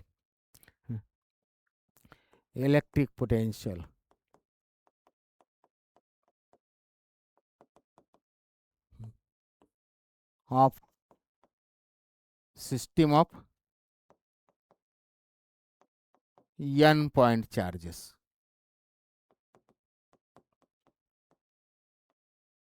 पॉइंट चार्जेसला अर्थ आहे हे एवढं येईल. साधं आहे, पहिल्याचं दुसऱ्याचं सगळ्याची अल्जेब्रिक सम येईल. नेट पोटेन्शियल येईल पॉईंट सी पाशी due to this number of charges, point charges येते तेवढं आलं 1/4π बेसिकनुसार वेगळं काय नाही, वेगळा फॉर्म्युला नाही, सगळ्याची बेरीज तेवढं आलं.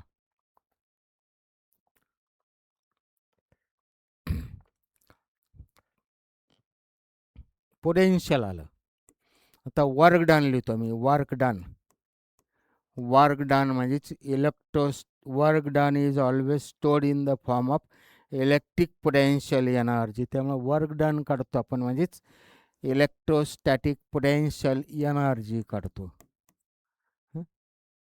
कोणाची? In assembling the number of point charges. Work done म्हणजे electrostatic potential energy of system of number of charges, of system of number of charges, number of point charges, number of point charges assemble करताना. आता same टाईपने आता थोडं लक्षात घ्यायचं. ह्या पॉईंटपाशी मी एक charge आणून ठेवला Q1, कुठनं तरी बाजूनी चार्ज आणून ठेवला, दुसरा कुठून तरी फ्रॉम इन्फिनिटी, इन्फिनिटीचा अर्थ थोडा दुसऱ्या कुठला तरी लांबून ह्या पॉईंटपाशी ह्या रिजनमध्ये मी एक चार्ज आणला. तिथं वर्क डन काय होणार नाही, कारण इथं इलेक्ट्रिक फील्ड कोणाचीच नाही. इलेक्ट्रिक फील्ड वर्क डन कधी होतं? Work done per unit test charge कधी होतं? वर्क डन कधी येतं? जर तिथं एक इलेक्ट्रिक फील्ड असेल Q0, इलेक्ट्रिक पोटेन्शियल आणि इलेक्ट्रिक फील्ड, तर तिथं वर्क डन होणार आहे. त्यामुळे पहिला चार्ज जर आणला मी, तर तिथं इलेक्ट्रिक फील्ड नसल्यामुळे तिथं वर्क डन नाही होणार. तो आणून ठेवला. पहिल्याचं वर्क डन ॲक्च्युली 0 झालं. दुसरा चार्ज आणला मी इथं, पहिल्या चार्जची तिथं इलेक्ट्रिक फील्ड तयार होणार आहे. दुसरा चार्ज आणला, दुसरा चार्ज, पहिल्या चार्जची तिथं इलेक्ट्रिक फील्ड तयार झाली, त्यामुळे दुसरा चार्ज जर त्या फील्डमध्ये आणला तर तिथं काय होणार आहे? तिथं इलेक्ट्रिक पोटेन्शियल येणार आहे, वर्क डन येणार आहे.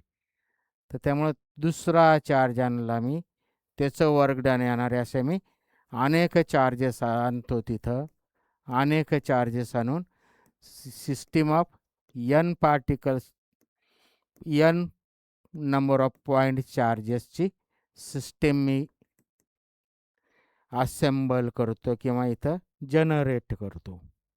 n number of point, n number of point चार्जेसची सिस्टीम मी डेव्हलप करून राहिलो, जनरेट करून राहिलो, असेंबल करून राहिलो. एवढ्या रिजनमध्ये, एवढ्या रिजनमध्ये n नंबर ऑफ चार्जेस इथं आणून ठेवतो. एवढ्या रिजनमध्ये काय होणार आहे? आत्ता पाहिलं आपण, पहिला चार्ज आणलं तर तिथं पोटेन्शियल, त्याचं वर्क डन होणार नाही. दुसरा चार्ज आणलं तर पहिल्याची फील्ड आहे ती त्याला तिथं अपोज करणार आहे. त्यामुळे तिथं पॉझिटिव्ह निगेटिव्ह त्यामुळं अपोज करणार आहे का, त्याला हेल्प करणार आहे. ते पॉझिटिव्ह निगेटिव्ह चार्ज कसा आहे त्यानुसार येणार आहे. त्यामुळे तिथं दुसऱ्या चार्ज आणला का तिथं वर्क डन होणार आहे दुसऱ्या चार्जची फील्डमुळं. तिसरा चार्ज आणला का पहिल्या आणि दुसऱ्या चार्जच्या फील्डमुळं तिथं वर्क डन होणार. चौथा चार्ज आणला का पहिल्या आणि दुसऱ्या आणि तिसऱ्या चार्जच्या फील्डमुळे तिथं वर्क डन होणार आहे. त्यामुळे तिथलं वर्क डन जे येईल नीट ऐकायचं आपला, तिथलं work done that is stored in the form of potential energy. Direct मी आता फॉर्म्युला लिहितो, मी बोललेलं लक्षात आलं असेल. तर पहिल्यामुळं होत नाही, तिथं फील्ड नसल्यामुळं, म्हणजे in the absence of electric field. सुरुवातीला तिथं काहीच नाही, ठीक आहे, ते शब्द नंतर वापरतो मी. इलेक्ट्रिक वर्क डन म्हणजेच तिथं इलेक्ट्रिक वर्क डन झालं, म्हणजेच तिथं इलेक्ट्रोस्टॅटिक पोटेन्शियल एनर्जी आली. That work done is stored in the form of potential energy. त्याला इलेक्ट्रोस्टॅटिक पोटेन्शियल एनर्जी म्हणा किंवा नुसतं सिम्पली पोटेन्शियल एनर्जी म्हणा. ते यूने दाखवले मी. ती जे येते ते 1/4πε0 इंटू, डायरेक्ट सिग्मा नोटेशन वापरतो मी, सिग्मा नोटेशन ते येणार आहे. आत्ता मी बोललेलं कळत असेल तर QJ for all pairs, all pairs. आत्ता मी शब्द वापरले होते ऑल पेयर्स. आत्ता मी वापरलेले शब्द लक्षात येत असेल तर पहिला चार्ज आणला तर ते वर्क डन नाही होणार. दुसरा चार्ज आणला तर पहिल्याच्या फील्डमुळे तिथं वर्क डन होणार आहे. तिसरा चार्ज आणला तर पहिल्याच्या आणि दुसऱ्याच्या फील्डमुळे वर्क डन होणार आहे. चौथा चार्ज तिथं आणला तर पहिल्याच्यामुळं तर नाहीच पण पहिल्याच्या दुसऱ्याच्या तिसऱ्याच्या फील्डमुळे वर्क डन होणार आहे.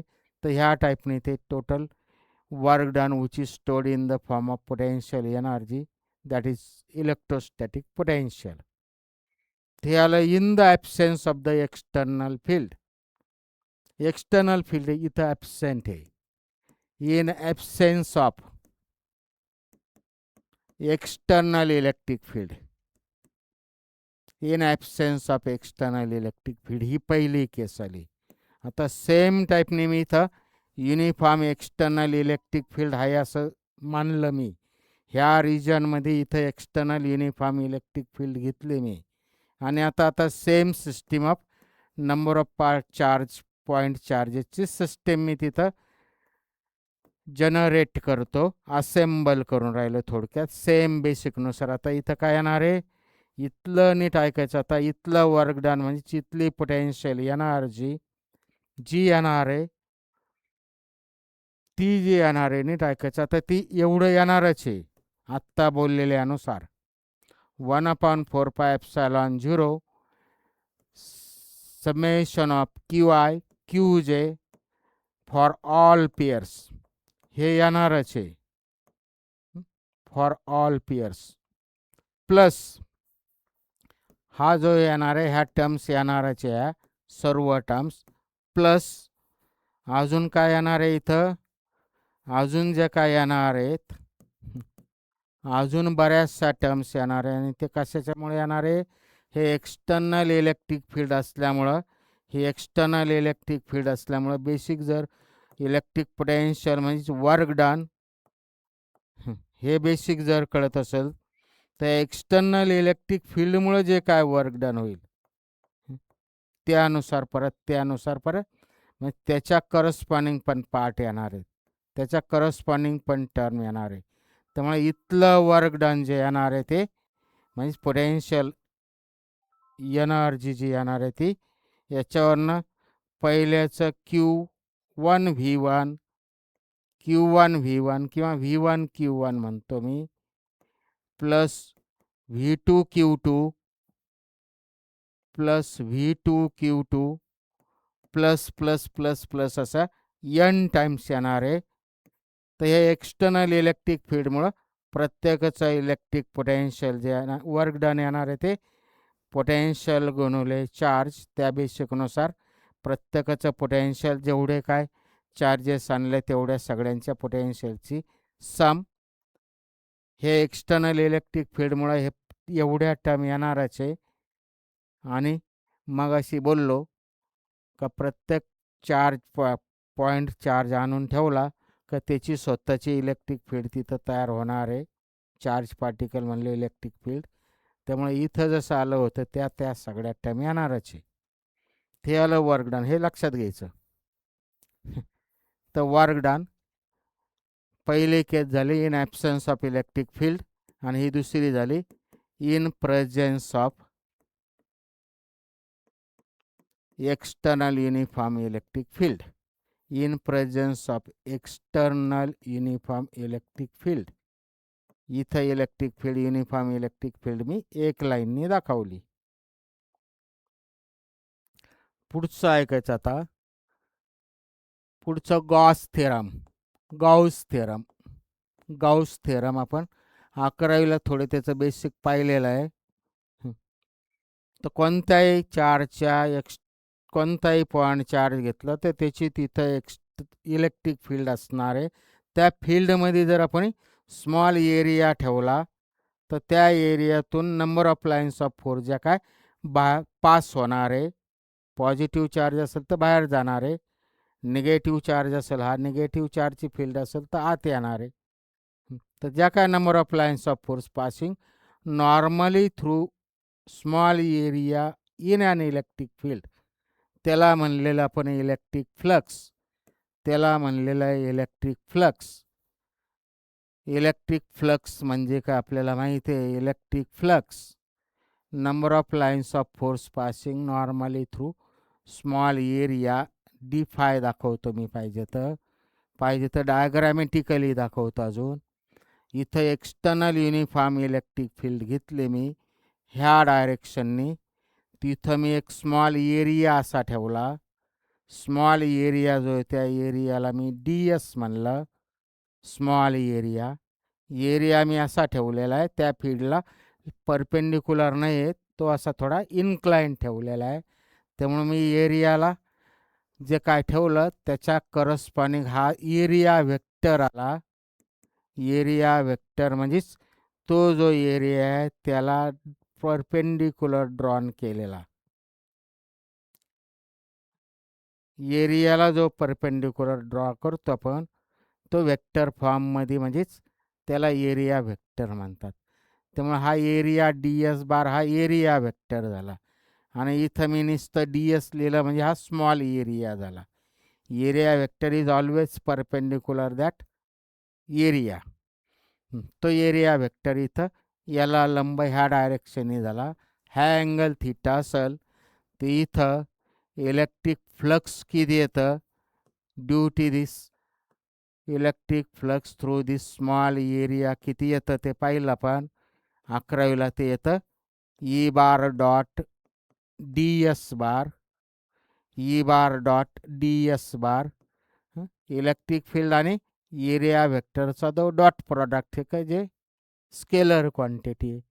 म्हणजेच हे पुढे जाऊन लिहिलं तर हे येतं EDS cos theta. It is equal to EDS E into DS into cos theta dot product. त्यामुळे कॉस थिटा आला. त्याचा मॅग्निट्यूड घेतला मी D5चा मॅग्निट्यूड, किंवा ठीक आहे एवढंच लिहितो मी. हा स्मॉल एरियामधनं जाणारं इलेक्ट्रिक फ्लक्स झालं. त्यामुळे याच्यावरनं ठीक आहे लिहितो मी. याच्यावरनं D5 मॅग्निट्यूड घेतला, हाला EDS. आणि मग याच्यावरनं E इज इक्वल टू जे आलं काय, electric flux per unit surface area. Electric flux per unit surface area जे काय येतं ते म्हणजे तिथं जे काय इलेक्ट्रिक फील्ड आहे त्या पॉईंटपाशी जे काय इलेक्ट्रिक फील्ड आहे तेवढं येतं. ह्या पॉईंटपाशी जी काय इलेक्ट्रिक फील्ड आहे ती काय येते, electric flux per unit area.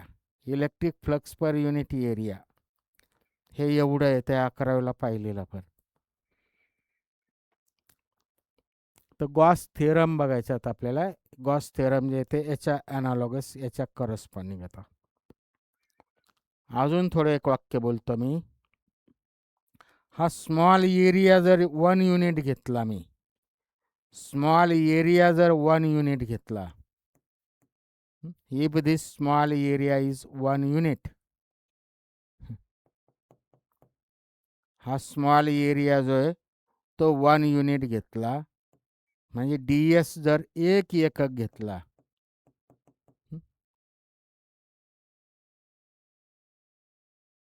DS जर 1 एकक घेतला तर ते जे काय इलेक्ट्रिक फील्ड येईल, electric flux per unit area, per unit area.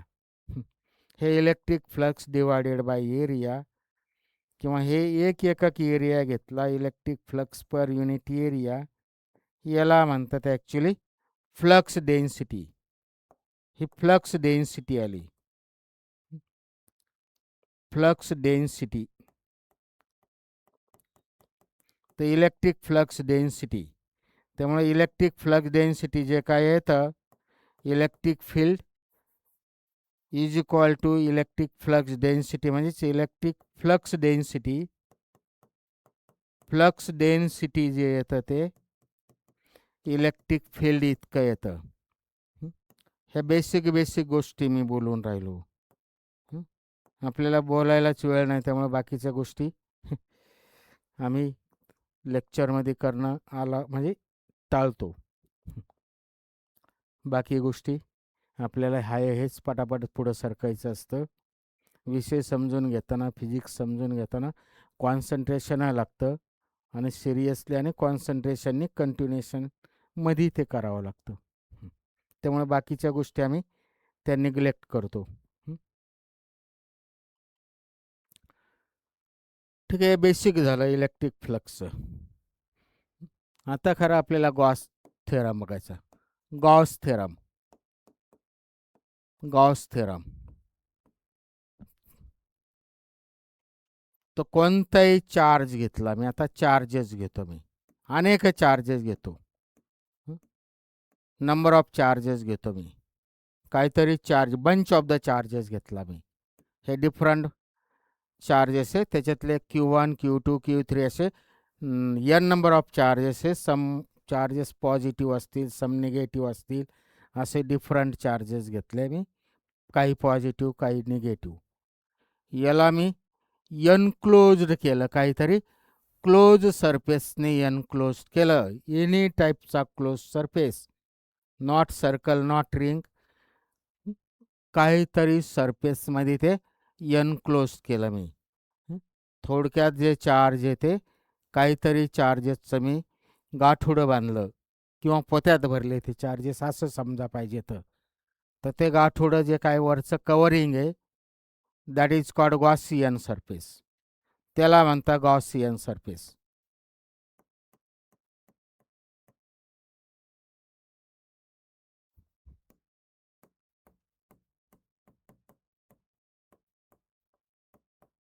Surface आहे ते, रिंग नाही किंवा 2 डायमेन्शनल नाही, इट इज 3 डायमेन्शनल सरफेस झाला. ते जे काय आत्ता मी बोललो चार्ज पोत्यात भरले, तर ते गॉसियन सरफेस झालं, ते पोतं म्हणजे मुद्दाम शब्द मी वापरला. तर याच्यातून ह्या चार्जेसची तिथं जे काय number of lines of electric flux असणार आहे, ह्या सगळ्या बाहेर येणार आहे. पॉझिटिव्ह निगेटिव्ह काय असतील त्यानुसार याच्या ह्या सरफेस एरिया जो आहे त्याच्यातनं number of lines of forces pass होणार आहे. ते पॉझिटिव्ह आणि निगेटिव्ह चार्जेसच्या टाईपने काही बाहेर जातील, काही आत जातील, नॉर्मल डायरेक्शननी ज्या काय त्या पास होणार आहे एंटायर सरफेसमधनं. तर त्या एंटायर सरफेसमधनं ज्या काय number of lines of electric flux pass होणार आहे, electric lines of force flux, electric flux म्हणजे काय पाहिलं आपण, तर number of electric lines of force passing normally through entire surface, entire surface Gaussian पूर्ण सरफेस, स्मॉल पार्ट नाही घेत मी, स्मॉल पार्ट घेतलं असतं तर मी इथं डी थिटा लिहिलं असतं. थ्रू एंटायर सरफेस ते किती येणार आहे, बेसिकनुसार ते किती येणार आहे, E dot D S. E dot D S कधी आलं होतं आपलं, ई डॉट डी एस जे आहे ते छोट्यासाठी आलं होतं, स्मॉल सरफेस एरियासाठी. आता मी इथं एंटायर सरफेस एरिया घेतलं, त्यामुळे मला over the entire closed surface area, हा जो आहे ते हा ring actually over the entire close surface area मॅथमॅटिक्समध्ये पाहिलं आपण. तर हे जे येणार आहे electric flux due to the over entire Gaussian surface, ज्या काय लाईन्स ऑफ फोर्स त्या पूर्ण सरफेसमधनं पास होणार आहे, म्हणजेच electric flux through the entire closed surface ते जे येणार आहे ते एवढं येणार आहे. आणि that is equal to Gauss theorem काय आहे, ते जे येतं ते 1/ε0 into algebraic sum of all the charge enclosed by that closed surface, algebraic sum of all the charge enclosed by that closed surface. हे गॉस थेरमचं बेसिक स्टेटमेंट आहे. आत्ता मी बोललेलं लक्षात घेतलं असेल तर हे गॉस थेरमचं स्टेटमेंट झालं. स्टेटमेंट झालं, मी बोललेलं लक्षात घेत असेल तर गॉस थेरम्स झालंय. Number of electric lines of force, इथं परत बोलतो मी, हे वाचतो मी. फिजिक्समध्ये इक्वेशन वाचायचं शिकलं का आपल्याला तो कन्सेप्ट येत असेल तर इक्वेशन वाचायचं आपल्याला शिकता येतं. तर हे जे काय आलं, number of electric lines of force passing normally through the entire Gaussian surface, ते जे येतं तेच म्हणजेच E bar dot D S bar over the entire Gaussian surface, ती हे म्हणजेच हे आणि हे म्हणजेच हे, ते जे येतं ते 1/ε0 into sum of the total charge enclose by Gaussian surface. हे गॉस थेरम आलं. आता हे गॉस थेरम वापरून आपल्याला त्याचे ॲप्लिकेशन्स बघायचे. गॉस थेरमचे ॲप्लिकेशन्स 3-4 ॲप्लिकेशन्स आहे गॉस थेरमचे बेसिक ॲप्लिकेशन्स. तर आपल्याला पॉइंट चार्जचं इलेक्ट्रिक फील्ड पहिलं ॲप्लिकेशन आहे चार्ज स्पेअर. चार्ज स्पेअर घेतला मी. चार्ज स्पेअर घेतलं मी. दुसरं घेतो मी चार्ज सिलेंडर. आणि तिसरं घेतो मी चार्ज प्लेट. आणि अजून एक चौथं घेतो charge body of any shape. Charge body of any shape. चार ॲप्लिकेशन नीट बघा. सगळ्यांचं बेसिक एकच आहे. सर्वांचं बेसिक एकच आहे आणि गॉस थेरमनुसार सगळं चारही पण सिमेट्रिक कंटिन्युएशनमध्ये पाहिलं तर आपल्याला स्टिक लक्षात येतील. कसं लक्षात घ्यायचे फॉर्म्युले आहे ते फॉर्म्युले आपण डायरेक्ट लिहिणार आहे. तर मी स्पियर घेतो मी. स्पियर छोटे काढतो डायग्राम. इथं सिलेंडर घेतो मी. सिलेंडर घेतो मी. इथं मी प्लेट घेतो. प्लेट 2 डायमेन्शनल झाली खरी. आणि इथं मी एनी शेपची बॉडी घेतो 3 डायमेन्शनल. बाकी सगळ्या 3 डायमेन्शनल झाल्या. ह्या सगळ्याला मी पॉझिटिव्ह चार्ज देतो. हे स्पियर जे आहे ते मी कॅपिटल आर रेडियसचं स्पियर घेतलं. कॅपिटल आर रेडियसचं. हे सिलेंडर जे आहे ते ॲक्च्युली थिन युनिफॉर्म इनफायनाईट म्हणजे भरपूर लांबीचं सिलेंडर आहे. याची रेडियस मी कॅपिटल आरच घेतो. हे सिलेंड्रिकल स्पेरिकल बॉडी आहे त्यामुळे त्याला रेडियस असेल. सर्वांना मी पॉझिटिव्ह चार्ज देतो. कालच्या बेसिकनुसार टोटल जे काय पॉझिटिव्ह चार्ज दिला तो बाहेरच्या साईडला युनिफॉर्मली डिस्ट्रीब्यूट होणार आहे. आउटर साईडवर युनिफॉर्मली जाऊन तो डिस्ट्रीब्यूट होणार आहे. रिसेट होणार आहे. पॉझिटिव्ह चार्ज दिला मी सर्वांना. पॉझिटिव्ह चार्ज दिला. That is get uniformly reset on outer surface of the जी काय बॉडी आहे त्याच्या आउटर सरफेसवर युनिफॉर्मली डिस्ट्रीब्यूट होणार आहे. युनिफॉर्मली अकोमोडेट होणार आहे. युनिफॉर्मली अकोमोडेट होणार आहे. त्याच्यावर जाऊन बसणार आहे. पॉझिटिव्हली चार्ज स्पियर घेतलं. पॉझिटिव्हली चार्ज सिलेंडर घेतलं. आणि याचे स्पियर घेतलं मी. आता हे पॉझिटिव्ह चार्ज स्पियरच्या किंवा पॉझिटिव्ह चार्ज सिलेंडरच्या ह्या स्पियरच्या ह्या पॉईंट सी पाशी मला याच्या इलेक्ट्रिक फील्ड किती ॲट पॉईंट सी काढायचं. ॲट पॉईंट सी पाशी इलेक्ट्रिक फील्ड किती येते ती काढायची. Electric field at point C किती येतं ती काढायची.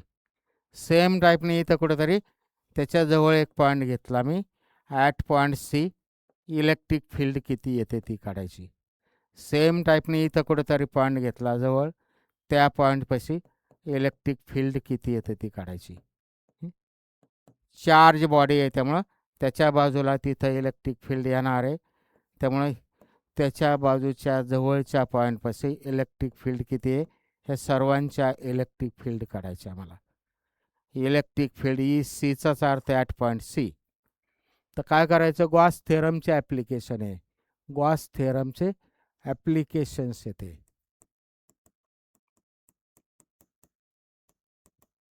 गॉस थेरम वापरून काढायचं. तर काय करावं लागेल आपल्याला. गॉस थेरम अप्लाय करताना we have to consider Gaussian surface. We have to enclose that charge body in the Gaussian surface. Gaussian सरफेसमध्ये ती त्या पोत्यात भरावं लागेल. मगाचे मी शब्द वापरले तेच वापरतो.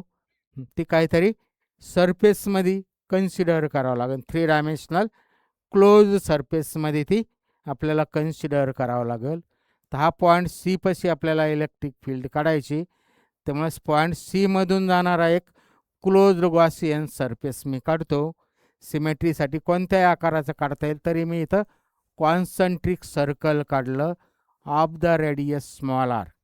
सेम टाईपने मी कॉन्सन्ट्रिक सर्कलच्या ऐवजी इथं काय काढलं, सिलेंडर काढलं of the small radius of the small R आणि length small L. Infinite length positively charge cylinder आहे. त्यामुळे मी त्याचा फक्त काही पार्ट ह्या लेंथ स्मॉल एल एवढ्या लांबीचा पार्ट ह्या सिलेंडरमध्ये एनक्लोज केला. गॉसियन सिलेंडर जे आहे ते मी of the length small L काढलं. पूर्ण याचं नाही, कारण हे इनफायनाटली लॉंग सिलेंडर आहे. प्लस क्यू चार्ज असणारं, स्मॉल आर रेडियस असणारं, कॅपिटल आर रेडियस असणारं सिलेंडर जे आहे पॉझिटिव्हली चार्ज, ते इनफायनाईट आहे. त्यामुळं मी इथं स्मॉल एल लेंथचं एवढाच पार्ट फक्त गॉसियन सरफेसमध्ये एनक्लोज केला. सेम टाईपने पुढचं. तर बाय बेसिकनुसार याची electric field at point C जी येते 1/4πε0 Q/r². ते कॅल्क्युलेशन आहे, डेरिवेशन आहे. डायरेक्ट मी आता लिहितो. गॉस थेरम वापरून ते आपल्याला काढता येतं. ते का करायचं, कसं करायचं, तर ते काही बोलतच नाही मी. याचं इथं इलेक्ट्रिक फील्ड एवढी येईल. किती येते? पॉईंट पॉझिटिव्ह क्यू चार्जची जेवढी येते, positive Q चार्जची at point C जी काय येत होते single point चार्जची, is equal to 1/4πε0 Q/r². जी येत होते तेवढीच येते याची. म्हणजे हा पॉझिटिव्हली चार्ज स्पिअर जे हे सिंगल पॉईंट जसा असतो तसंच हा मोठा पॉईंट झाला थोडक्यात. त्यामुळे याची जी येते सिंगल पॉईंटची जवळच्या अंतरावर ॲट अ डिस्टन्स आर जी काय येते ती एवढी येते. सेम फॉर्मॅटनी याची जी येते नीट ऐकायचं, याची जी येते ते 1/4πε0. याची जी येते ते आता इथं चार्ज जो येतो आपण इन्फायनाटली लॉंग सिलेंडर आहे, त्यामुळे याची जी काय येते ती ट्वाइस क्यू अपॉन एवढं येतं. 1/4πε0 twice Q upon R L एवढं येतं.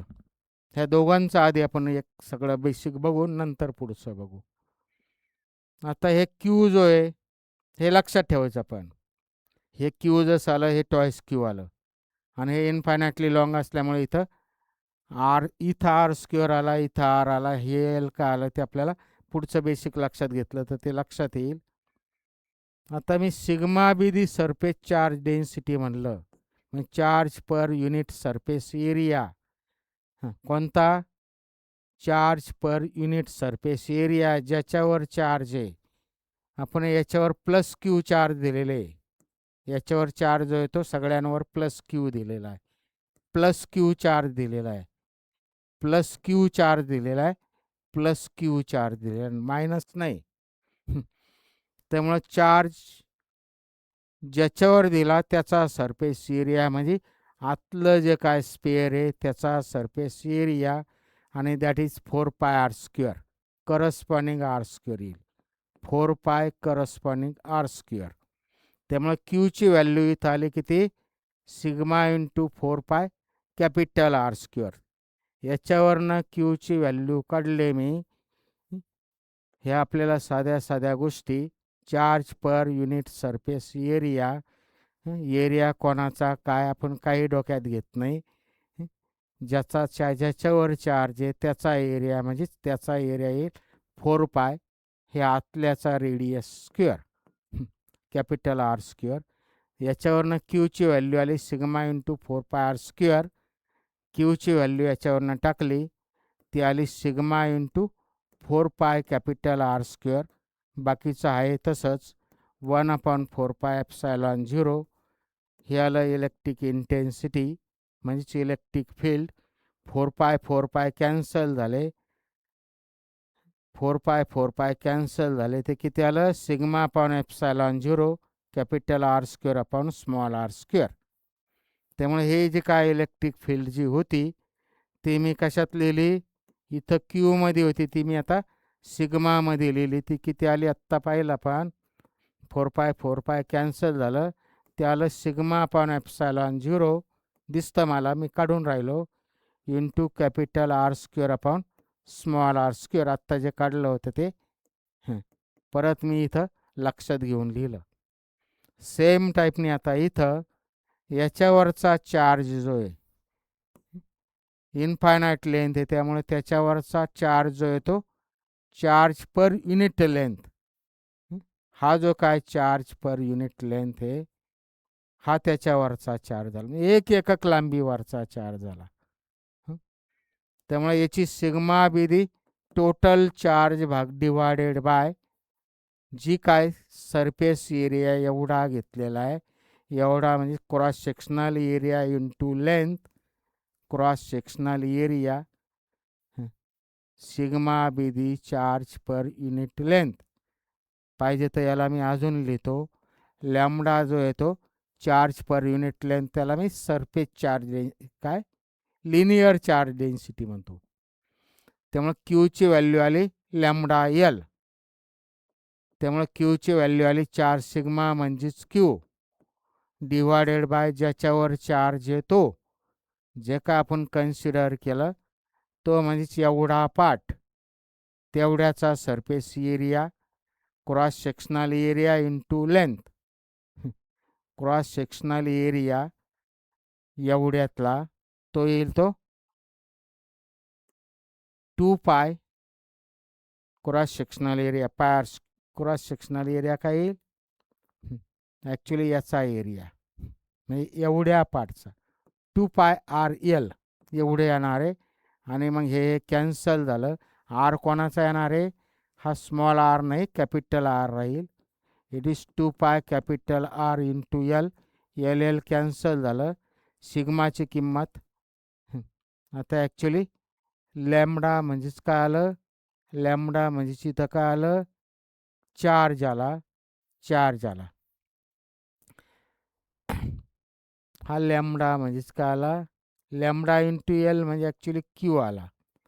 त्यामुळे लॅम्बडा इंटू एल पाहिजे ते लॅम्बडा आहे तसंच ठेवतो मी. चार्ज पर युनिट लेंथ आपल्यासाठी अजून लिहितो, चार्ज पर युनिट लेंथ म्हणजेच तो Q upon L, charge per unit length. ठीक आहे. सिग्मा विधी जो काय टोटल चार्ज आहे भागिले त्याचा surface area 2 pi R L, याचा surface area 2 pi capital R L, capital R L. आणि क्यू अपॉन एलची व्हॅल्यू आपल्याला माहिती आहे, क्यू अपॉन एलची व्हॅल्यू आली लॅम्बडा, क्यू अपॉन एलची व्हॅल्यू आली लॅम्बडा, क्यू अपॉन एलची व्हॅल्यू इथं दिसते लॅम्बडा. त्यामुळे ह्या क्यू अपॉन एलची व्हॅल्यू लॅम्बडा होईल. त्यामुळे हा सिग्मा जो आला in terms of the lambda upon 2 pi R, 2 pi R. त्यामुळे हे जे आलं ते 1/4 पाय एप्सिलॉन 0, 2 तसाच, स्मॉल आर तसाच, आणि क्यू अपॉन लॅम्बडाची व्हॅल्यू आली, क्यू अपॉन स्मॉल एलची व्हॅल्यू आली ती किती? क्यू अपॉन स्मॉल एलची व्हॅल्यू जी आली ती किती आली? पाहिजे तर तशाच फॉर्ममध्ये लिहितो, क्यू अपॉन स्मॉल एलची व्हॅल्यू आली ती sigma into 2 pi R, sigma into 2 pi R. It is sigma into 2 pi capital R. त्यामुळे हे 4 पाय एकमेकाला कॅन्सल झाले, 4 कॅन्सल झाले, डिव्हिजनला राहिलेलं त्यानुसार कॅन्सल झाले. हे जे आलं ते sigma upon epsilon 0 capital R upon small r. Electric intensity जी आली ती एवढी आली ॲट पॉईंट सी. याच्यातला आणि याच्यातला फरक बघायचा आता, तो काय जे दिसतं याच्यातला आणि याच्यातला फरक. हे आलं capital R upon small R. हे आलं capital R square upon small R square. आणि याची इलेक्ट्रिक फील्ड इथं ह्या पॉईंटपाशी जी येते ती सिग्मा अपॉन टॉईस एप्सायलॉन 0 येते, डायरेक्ट सिग्माच्या फॉर्ममध्ये. आणि याची